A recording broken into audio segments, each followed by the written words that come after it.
肩に癖ついてるじゃん、2個。本当だ。なんで左側だけいつもパーってメリさん、メリメリメリメリメリさん、ダメだ。もう16度あります。メリもうあったかいでしょ。ちょっと凍ってる。でも灰だらけだった、テントが。やはりこんなやばい。ちょっとテントが乾いてからやんないとだね。寒い。青空ですが、半分凍ってるみたいになってる。湿度だよね。流しもすごい凍ってたんですよ。あれ、水氷すごい冷たい。カチカチです。冷たい。ツンツンってなってる霜が。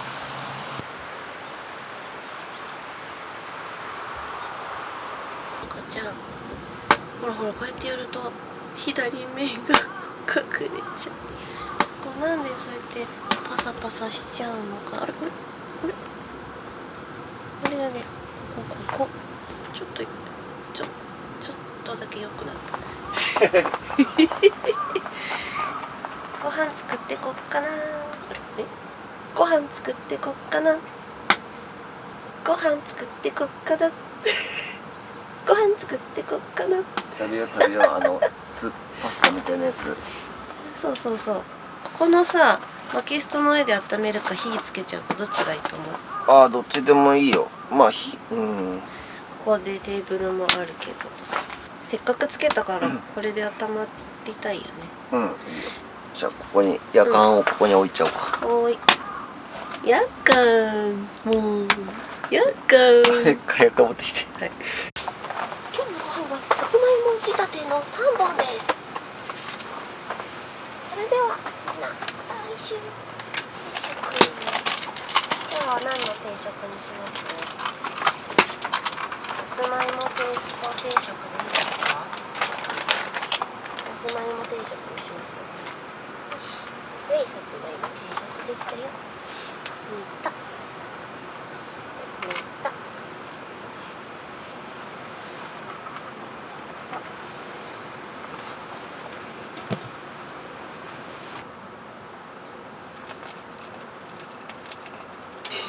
明太子めっちゃ迷った。あと鮭香るほうれん草も迷った。これってもうかき混ぜたらそのままでいけるんだっけ？あ、そう、最初だけぐるぐる3分、ぐるぐる最初15秒かき混ぜます。30回。その後3分待つ。5、6、7、8、9、10、11、12、13、14、15。3分待つ。そのお湯で後でお茶飲めるわ。めっちゃ便利じゃん。15回かき混ぜるんだよ。あ、30回。あ、15回。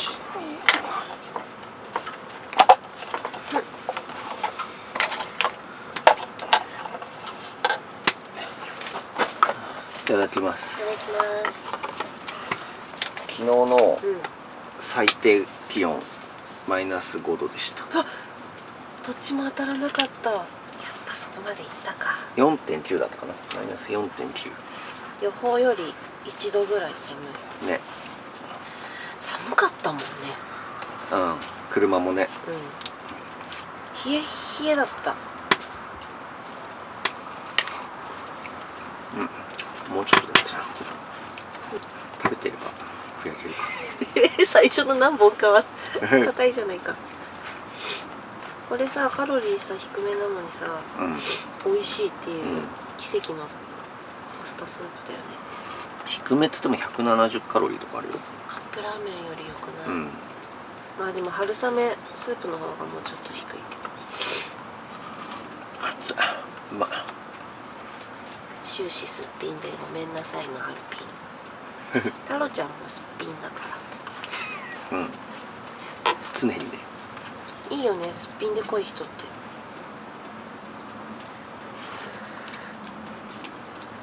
私塩顔？醤油顔？わかんない。俺塩とか醤油とか。一口ちょうだい。いる？うわ、似てる。似てなくない？色味。なんかタラちゃんのがふやけんの早くない？後から入れた。うわ。どっちがいい？こっちにする。冬になるとさ、ホワイトシチューとか食べたくならない？ケンタッキーのさ、パイの中に入ってるやつとか超うまいよね。メープル入ってるやつ？それはビスケットでしょ。メープル入れるんでしょ。なんか中にこういうグラタンみたいのが入ってるパイの中に。あんま食べたことないかも。なんかさ、スーパーで同じようなのあったから買ってさ、割ってみたらさ、あんまり入ってなかった。ごちそうさまでした。ごちそうさまでした。わあ、高いの食べるとさ、めっちゃ暑くなって、さっきちょっと背中汗かいた。メリさん、ポツン。ここに。今日はですね、こちらの以前購入したコロナのアウトドア用ファンヒーターの実際どうだったかレビューをちょっとお話ししようかなと思います。はい。おいでじゃん。メリー、どこ行くんですか？どこ行くの？おいで。二人抱っこできるよ。うわ、じゃあ私も行きます。なんで？二人一緒なんだよ、いつも。どうすんの？じゃあ麺おいで。なんでこの一緒がいいの？君は。一人一頭まで。はい。今日はですね、その以前購入したコロナのアウトドアファンヒーターの実際使ってみてどうだったかっていう感想、レビューをしてみたいなと思います。何回かキャンプで使ってみたんですよ。カーサイドテントで1回、その後コマンダーで1回、それからタオスで1回、テントトレーラーねで今日もう4回キャンプで使ってみて、総括めちゃくちゃ良かった。そうだね、トータルで考えたらめちゃくちゃよし、そうめちゃくちゃ優秀でした。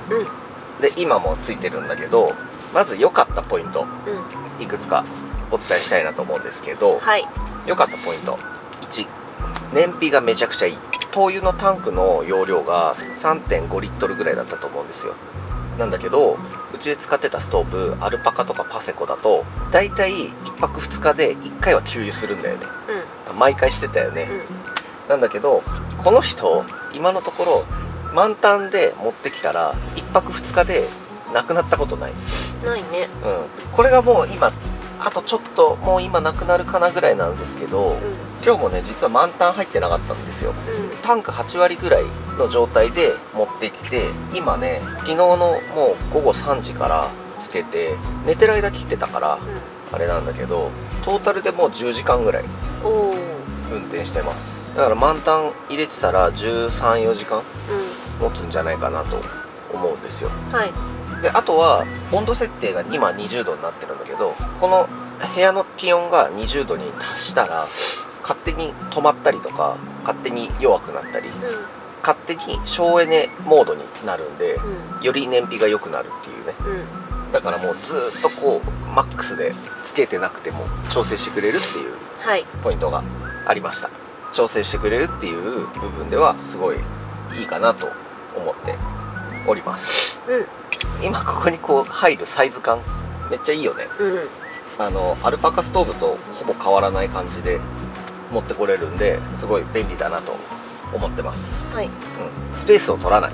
これも、ちっちゃいっていうのもあるし、こういう壁沿いテントの壁側に置けちゃうから、正規の説明書でも後ろとか横は15センチ開けてくれれば大丈夫みたいな感じで書いてあるから、ほぼ壁にくっつけた状態で置けるっていうのがメリットかな。こう、テントの中広く使えるからね。対流式のやつだと結構真ん中の方にストーブ置いてないといけなかったからさ、それが結構面倒くさかったなっていう場所考えないとね、いけなかったからね。そして最後、当たり前なんだけどファンヒーターなんで体感がすごいあったかい、この目の前にいるとめちゃくちゃ暑い、っていうのが良かったかなって。キャンプだとやっぱどうしても全体を温めるまでに時間がかかるし、でそれが結構辛いんだけど、これの場合ついちゃえばこうやってストーブの前に犬のコットとか置いてあげれば、とりあえずここだけあったかくできるっていうね、のがあったんで、その辺がいいところかなと思います。他にあります？他を絞り出すんですか？かわいそうじゃないですか。わからないです。そんな感じですかね、じゃあ。そうですね。じゃあ逆にちょっとなと思ったデメリット部分なんですけど、それはありますか？あります。はい。つくのが遅い。確かに電気で動いてるんで、オンのボタンを押して、それだけでつくっていうのは楽なんだけど、つくまでが結構遅い。一番最初ね、5分ぐらいかかるよね。それは確かにしんどいなって思う。電気を使用しなきゃいけないっていう部分、これは分かってて買ったんで何とも言えないんですけど、ただ今回、1000W のバッテリーを持ってきて使ってるんですけど、それで今そのトータル10時間ぐらい運転して 30% ぐらいなくなってました。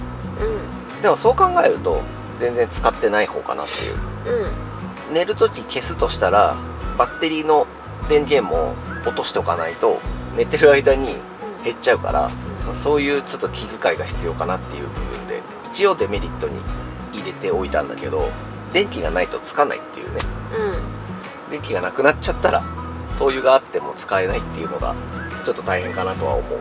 3つ目、灯油のキャップを差し替えて持ち運びスタイルに変えたりして中の灯油を一旦抜くっていう作業がめんどくさいです。そう漏れ防止ではあるんですけど、この形のストーブってそのまま運ぶと灯油漏れするんですよね、だから灯油漏れ防止のキャップがついてるんだけど、そのキャップを毎度スポイトでちょっと灯油抜いてパコってはめといてあげないといけないから、その作業がめんどくさいかなっていうのはあるよね、でもそれをしちゃえば漏れないから、でもなんかデメリットに関しては一長一短だよね。そうかも。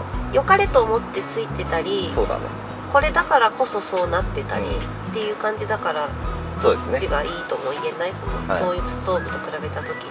そうだね、そしてじゃあ最後、やっぱりこのサイズなんででかいテントは効かない、あとは同じ項目に入れちゃっていいと思うんですけど、ファンヒーターで風が出ていくパターンなんで、隙間風があると抜けてっちゃう、その隙間があるテントとかだと下から抜けていっちゃってなかなか温まらないっていうのもあるかもしれない。風みたいに出てるじゃん、結局そのままその風に乗って外に流れ去っていってそう言ってこうふわーんって滞留してる感じがあるんだけど、あったかさがふわーさよならみたいな感じで風の流れを作っちゃってるから、流れてっちゃうと温まらないんですよね。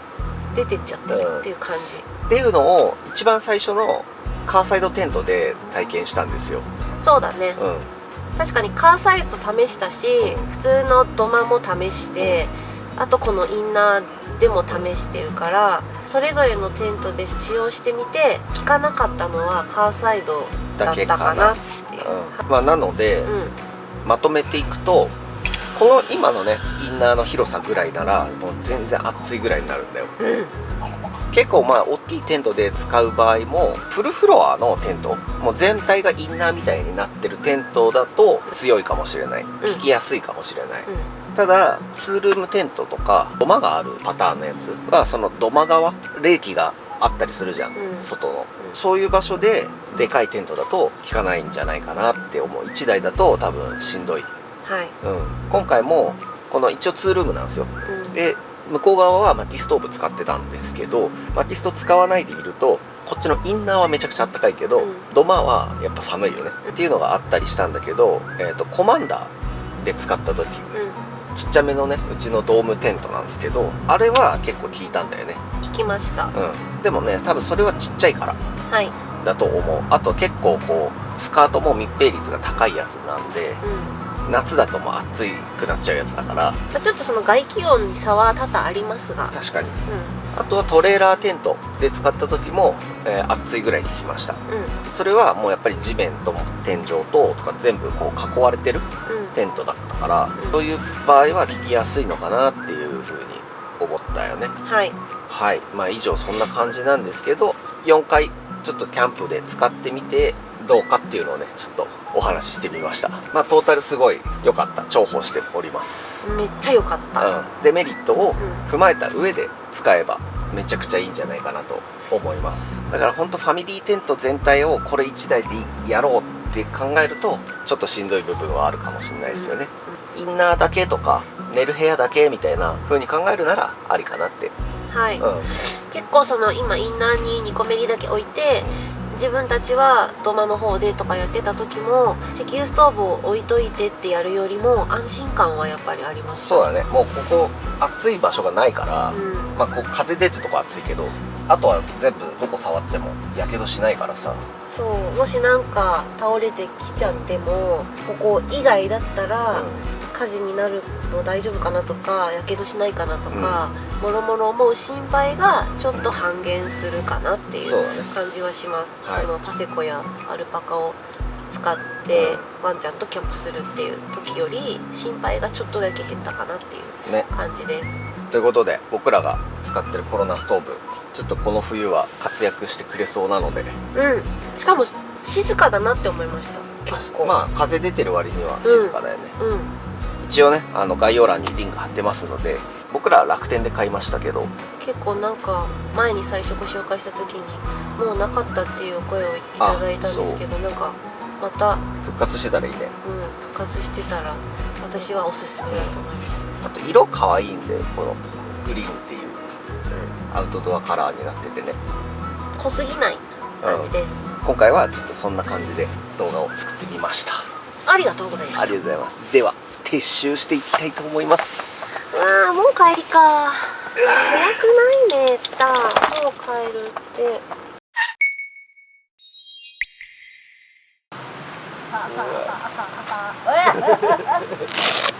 ひどい旦那だよ。全然怒らない。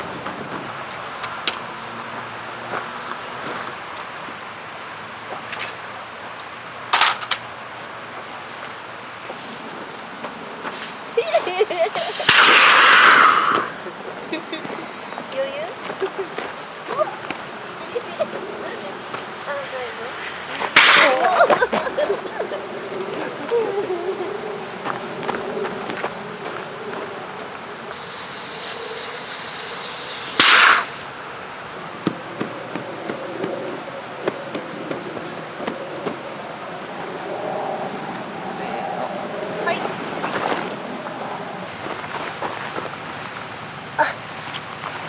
いや、こっちいいよ。なん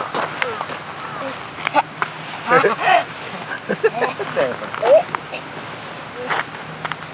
集中すると口開く。カルちゃんはとんがる。っ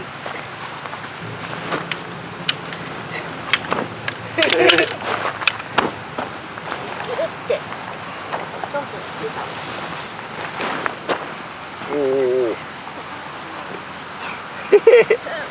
よしよしよし。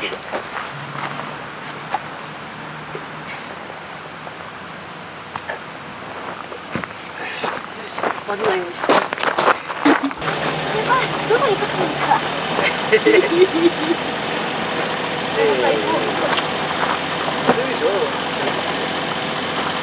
忘れ物チェック。はい。はい。オッケー。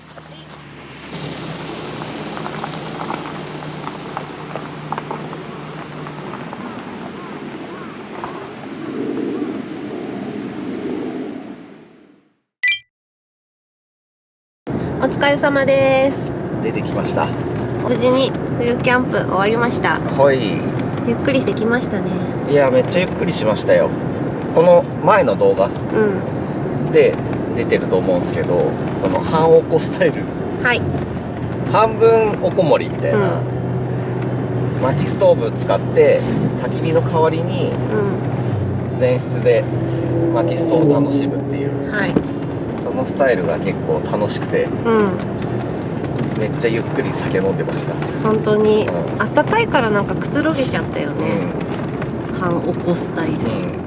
皆さんはどんなスタイルで冬キャンプを楽しんでおりますでしょうか。こんな方法もあるよ、くつろげるよみたいなのがあったら教えてくださったら私たちも参考になるし、見ている皆さんも結構参考になりますっておっしゃってくださるので、コメント欄結構皆さんも活用してくださってますよね。みんなの知識の場になってる。確かにそれだけで勉強になる。そう結構いろんな方がいろんな方のコメントを参考にしてくださってるっていう言葉をいただくんで、ぜひぜひ書くの恥ずかしいよっていう方もよって書いてくださいということで、はい、今回も無事にキャンプが終わりました。またね旅とかも計画してますので、ぜひぜひチャンネル登録しといていただけたら嬉しいなと思います。よろしくどうぞ。はい、それではまた次の動画でお会いいたしましょう。さようなり。さよなり。斉藤でした。髪ペタンコになってないちょっとペタンコ。私もボサボサだから大丈夫。帰ったらお風呂に入ります。わあ今日すごい。うわ道の駅めっちゃ混み。めっちゃ混みだね。バイクもさやっぱすごい多いし、今日もいいお天気です。テントに日が差したのがもう9時過ぎだったからさ、乾かなかったですね。ちょっと湿気てます。びちょびちょではないけども、まあ、家帰って出した方がいいかもしれない。またあれを出してしまうのか。だる